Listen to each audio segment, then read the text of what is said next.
If you're writing in the first century in the Egyptian area, these are the most popular names for Jewish men.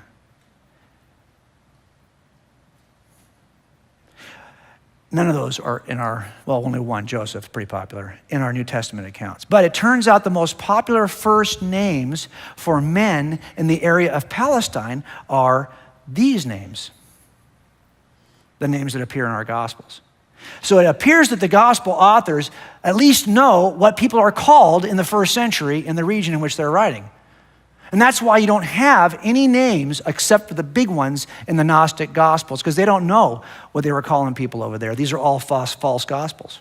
These Gnostic Gospels coming out of Egypt, usually when it comes to cities, they will only mention one city, Jerusalem. Why? Because that's all they knew from over there in Egypt.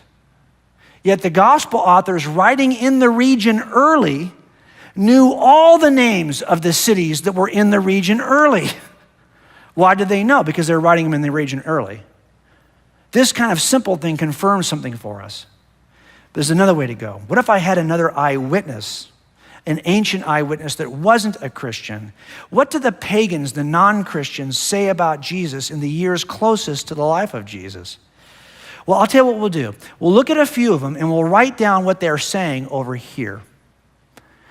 Now, I want to just launch something at you for a second. I must step out of the light, sorry. I have to do that. If there's a robbery occurring, a bank robbery, and you're a witness to it, and I come over here and I rob this teller, and I reach across the counter, and I say, give me all your money. And then I ask you later, what happened? And you say, I reached across the counter. You say, give me all your money. Now, what kind of corroborative evidence could I find at the counter to confirm her eyewitness account? Fingerprints. I should find a palm print in the direction that she says I leaned. And if I found that palm print, that would be corroborative evidence of what she said in her eyewitness accounts. But would the palm print tell me anything about what I said? Would the palm print confirm I had a gun? So it turns out corroborative evidence is always a fraction of the overall case. Make sense?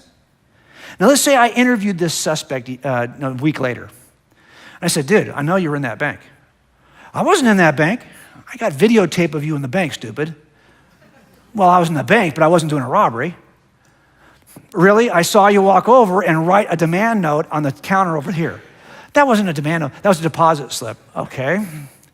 Then you came over to the teller and gave her and you started yelling at the teller. Oh, I was just upset I forgot my ID. That's why I ran out of the bank.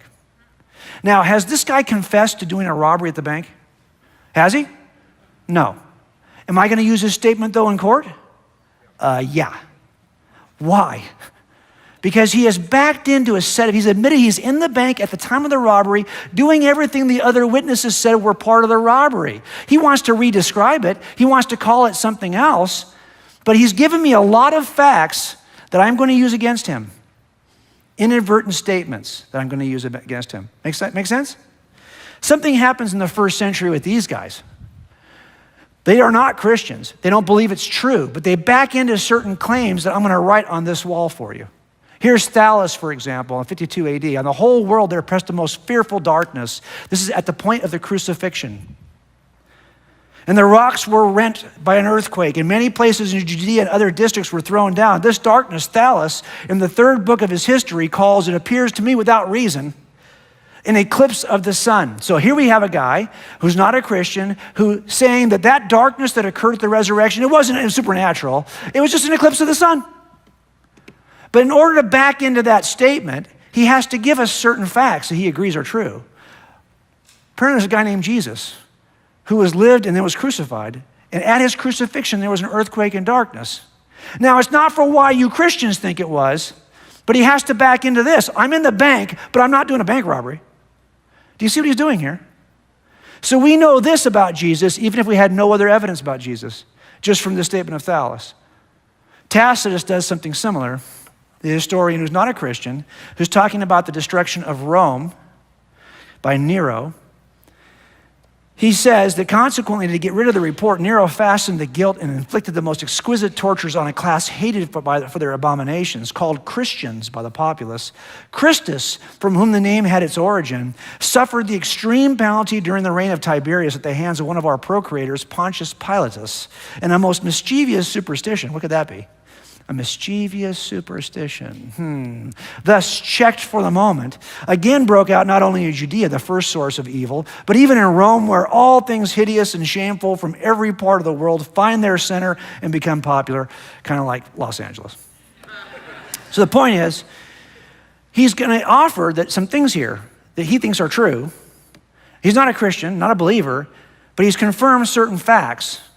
He's confirmed that Jesus was called Christ and that he was crucified under Pontius Pilate.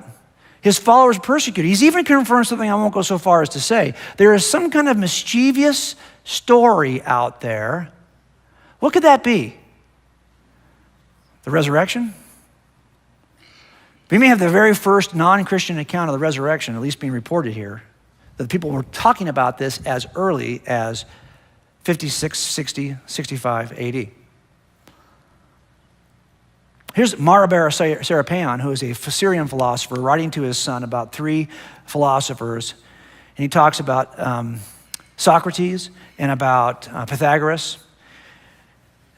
Or the Jews, who he says murdered their wise king. After that, their kingdom was abolished. God rightly avenged these men. The wise king lived in the teachings he enacted. Here's a reference to Jesus. He's calling him the wise king. Apparently, the Jews caused his death in some way. Phlegon says this early on, quoted by Origen.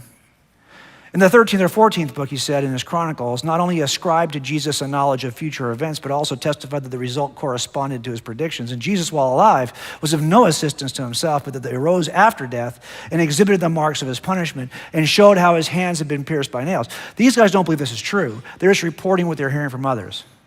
But here's my point.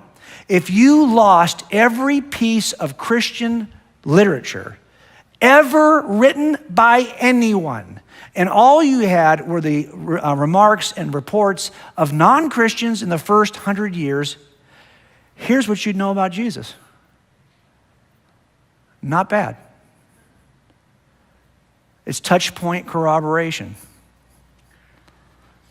And that to me is powerful.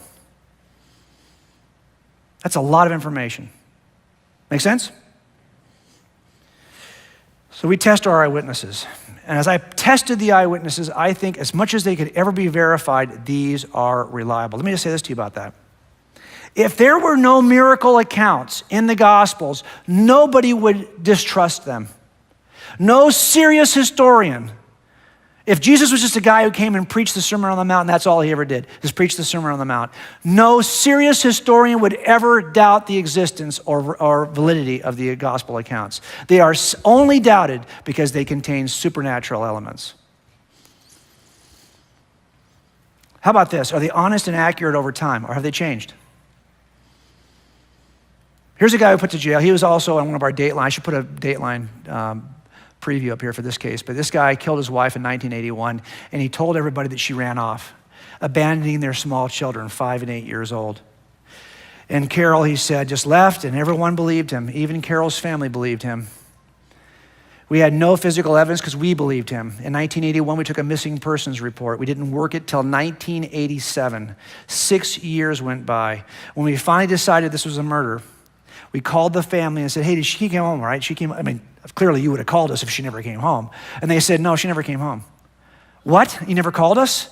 They believe she ran off. For 6 years, disappeared, no financial record, never shows up again anywhere, is now in the 2000s. Really? Yeah. We opened a case. We had no physical evidence, not a single picture of the crime scene because he had moved. We never worked it as a homicide. It was a missing persons case. Without a single piece of physical evidence, they convicted this guy in 4 hours. 4 hours. Keith Morrison said, this is the one case, Jim, I don't believe you got right. No one believed it. He confessed, though, at sentencing. So we know he's the killer. And the reason why we convicted him was because he changed his story over time. He had one story in 81. He had one story in 86. He had one story in 96. He had one story in 2012, one story in 2014. You change your story over time, adding details that didn't exist prior, you're probably lying to me.